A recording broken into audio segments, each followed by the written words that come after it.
Salut à tous, on se retrouve pour une vidéo avant-match concernant le Classico qui aura lieu dès ce dimanche. Comme vous le savez, les Classicos, c'est un peu comme une finale, c'est-à-dire que ça ne se joue pas, ça se gagne, mais encore plus quand le contexte est chaud. Et là, par rapport déjà à la Liga, le classement est très serré. En tout cas, on va qu'à 9 points d'avance, mais ce qu'il faut se dire, c'est que si le Barça gagne, ils pourront donc en avoir 12 d'avance. Et là, je pense très clairement que la Liga sera pliée. Si le Real Madrid, eux, gagnent, ils vont revenir à 6 points et à ce moment-là, ils pourront bien évidemment croire encore au titre, et ça c'est très important. Et puis un match nul pourrait quand même arranger le Barça, c'est vrai, mais l'idée de se dire que c'est un petit peu comme une finale et gagner ce match-là aiderait énormément pour la suite de la saison. Ensuite, par rapport à ce qui se passe au niveau de l'affaire Negreira, l'histoire de corruption d'arbitrage qui entache l'image du Barça à l'heure actuelle, où tous les médias parlent sans avoir la moindre preuve, ça prouve bien que le Barça n'est pas forcément aimé et surtout détesté et que beaucoup de personnes veulent nuire à ce club. Là, on le voit très clairement aux yeux du monde. Évidemment, personne n'en parle à part les supporters du Barça, mais ça, c'est encore un autre sujet. Ce qui me dérange, comme je l'ai dit, c'est qu'il y a très clairement des faits. Il n'y a pas de preuves qui ont été jusqu'à maintenant montrées. Et en plus de ça, quand on regarde sur les faits, lors des dernières années, il n'y a pas non plus eu de scandale assez fou. Mais bon, c'est un autre sujet, on va pas trop en parler, mais ça entache l'image du club. Ce qu'il faut surtout retenir, c'est que Florentino Pérez, lui, a pris position et a communiqué donc, contre le FC Barcelone à ce niveau-là. C'était pas forcément utile, personne ne l'a demandé de parler de cette affaire-là. Il a voulu tout simplement profiter de ça pour attaquer en faussant encore plus le Barça. La Porta n'a pas aimé ça. Évidemment, aujourd'hui, ils sont en clash. On sait qu'ils avaient une bonne relation quand même, Florentino Pérez et la Porta par rapport à la Super League. Aujourd'hui, ça commence vraiment à devenir compliqué entre eux. Et il y aura de la tension. Par rapport à ça, on peut s'attendre à une ambiance assez chaude au Camp Nou. Et comme j'aime bien le dire à chaque fois, il peut y avoir beaucoup de polémiques dans le foot, mais le mieux est toujours de répondre sur le terrain. C'est là qu'il faut parler. Au Barça, ça a toujours été comme ça. On a beaucoup de grands joueurs qui ont vraiment montré beaucoup d'humilité. Des Messi, Xavi, Iniesta, des joueurs comme ça, ils le savent très très bien. Il ne faut pas parler dans les médias ou quoi que ce soit, il faut surtout parler sur le terrain. Et si le Barça gagne ce match-là, en dehors de tout ce qui est en jeu sportif, ça fera du bien parce que les médias devront parler du club en positif. Ça leur fera du mal, mais ils seront obligés de le faire. Ça va un petit peu calmer les tensions et c'est ce qu'il faut pour le club. Maintenant, par rapport à la forme actuelle du Barça, elle n'est pas du tout top. Au niveau des résultats en soi, bon, il y a eu deux défaites de suite, l'une face à Manchester United et l'une face à Almeria en championnat.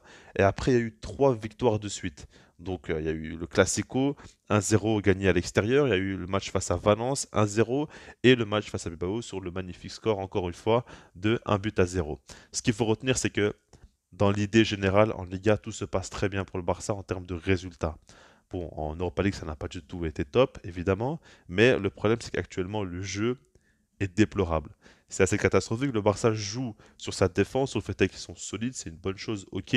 Mais tout ce que Xavi a construit depuis le début de la saison et même depuis la saison passée, on commence à le perdre actuellement. Je ne dis pas qu'évidemment ça va plus jamais revenir, etc. Mais ce qu'il a construit, en fait, il est en train de le mettre de côté, j'ai l'impression, pour pouvoir sécuriser des matchs et à tout prix avoir des résultats. Il devient beaucoup trop pragmatique selon moi. Et le problème est que, imaginez que le Barça perde ce Classico, ça va faire très très mal. Parce qu'en ce moment, tu gagnais, mais sans avoir le jeu. Si même comme ça, tu n'arrives plus à gagner, et t'as pas forcément le jeu aussi, tu vas beaucoup te remettre en question pour la suite. Et c'est pas du tout bon quand tu es au mois de mars où tu dois avoir un maximum de certitude. Donc ça ne me plaît pas forcément. Et par rapport à ça, j'attends évidemment beaucoup plus de la part du Barça. Ensuite, par rapport aux absents, on a déjà Ousmane Dembélé qui n'est toujours pas de retour, hein.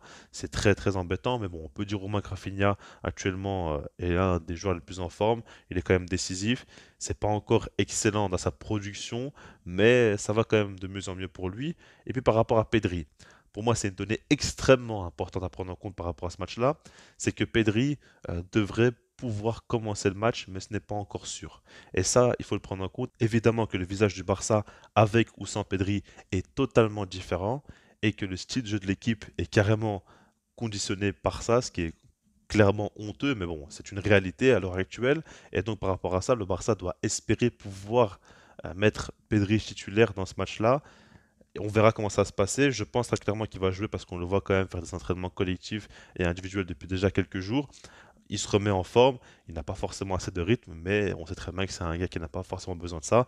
On verra comment ça va se passer. Maintenant, côté Real Madrid, leur état de forme en soi, il y a eu quand même des périodes assez compliquées, mais là, ils reviennent quand même plutôt bien. Il y a eu la victoire, évidemment, face à Liverpool, le match aller 5-2, où on a vu beaucoup de leurs lacunes, mais on a vu beaucoup de leurs qualités aussi. Match à deux visages. Ensuite, match nul face à Atlético Madrid, ça, il faut le prendre en compte. Défaite 1-0, donc face au Barça lors du Classico au Bernabéu. Match nul 0-0 face au Real Betis. J'aimerais quand même dire que dans ce match-là, c'est un match nul, c'est un mauvais résultat évidemment, mais dans la production, c'est l'un de leurs meilleurs matchs de la saison. Honnêtement, ça a été très très fort et surtout un manque de finition, ce qui est un peu surprenant par rapport à ce qu'ils font d'habitude. Mais dans le jeu, ça a été quand même très solide selon moi et très fort techniquement. Ensuite, victoire 3-1 face à l'Espagnol, où ils ont repris de la confiance, et victoire 1-0 très tranquillement face à Liverpool pour le match retour. Donc c'est une équipe qui monte quand même un petit peu en puissance, qui a beaucoup plus de confiance, et en fait c'est une équipe qui n'a pas forcément besoin d'avoir beaucoup de certitude dans le jeu. C'est beaucoup plus une équipe qui doit être bien physiquement, et les individualités doivent être au rendez-vous, et généralement dans les grands matchs c'est le cas. Donc ça il faut le prendre en compte. Ensuite, David Alaba est le seul blessé et le seul joueur qui manquera dans ce Classico. C'est évidemment un très très grand joueur, très important pour le Real Madrid, mais ce qu'il faut prendre en compte, c'est que cette saison, il a très très peu joué et que Rudiger Militao enchaîne les matchs. Donc pour moi, c'est pas forcément une grande perte non plus et ils pourront quand même faire face. Maintenant, par rapport au match, évidemment, les amis, Ronald Araujo face à Vinicius. C'est ce qu'on attend, c'est le millième chapitre de ce magnifique livre. Et jusqu'à présent, comme vous savez, à chaque fois qu'ils se sont rencontrés, ça a été toujours le même résultat. Araujo qui domine Vinicius, Vinicius qui n'arrive pas à faire un bon match. Et la réalité est que Araujo est pour moi à l'heure actuelle le meilleur défenseur au monde. Vinicius l'un des tout meilleurs ailiers et même joueurs au monde à l'heure actuelle.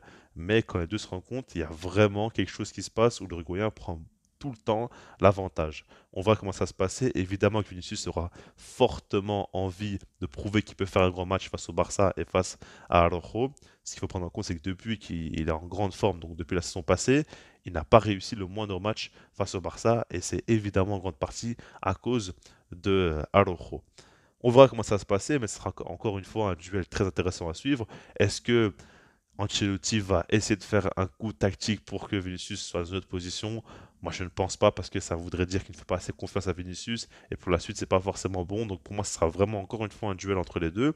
Ensuite, par rapport au Barça, le visage que l'équipe aura.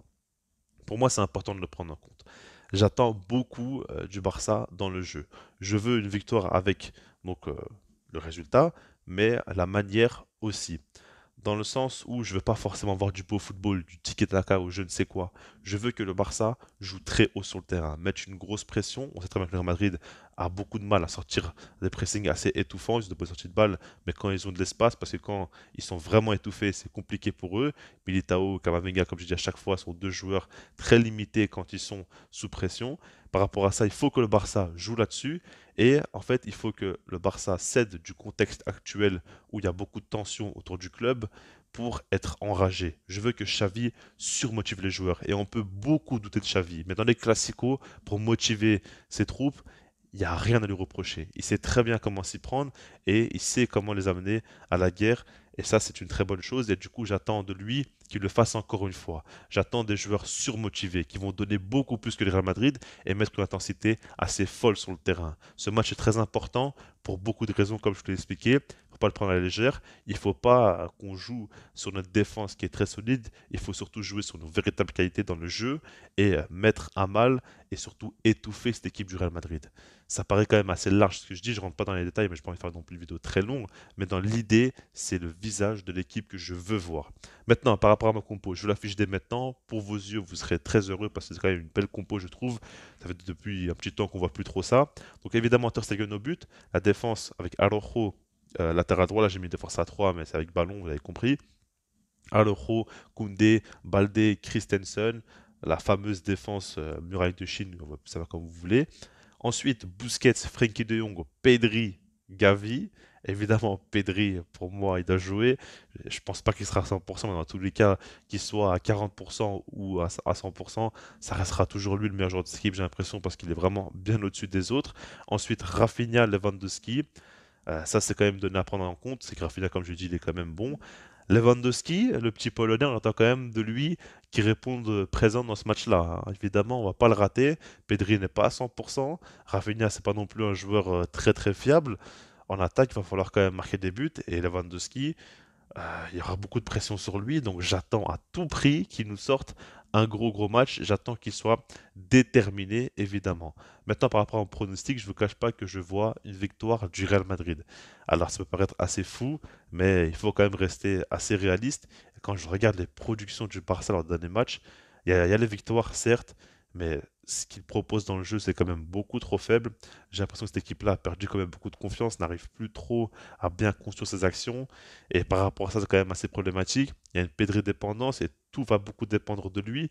Gavi est en forte perte de régime à l'heure actuelle. Lewandowski, depuis son retour, c'est pas non plus top, hein. Ça fait quand même un petit temps qu'il enchaîne des matchs vraiment moyens.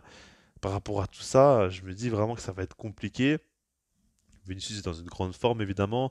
Benzema, on n'est pas non plus dans une grande forme, mais il peut toujours marquer. Évidemment, on sait qu'il peut marquer sans faire de bons matchs, lui, en ce moment. Et par rapport à tout ça, pour moi, c'est le Real Madrid qui va gagner ce match-là. Alors j'espère évidemment me tromper. On verra comment ça va se passer. Mais c'est le ressenti que j'ai à l'heure actuelle. Et puis ce que j'aimerais dire, c'est que le Barça, lors des 3 derniers Clasico au Bernabéu, ils les ont tous remportés.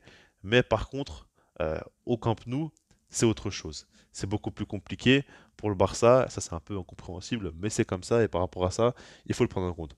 Je laisse ça dessus, puis sinon moi je vous dis peace.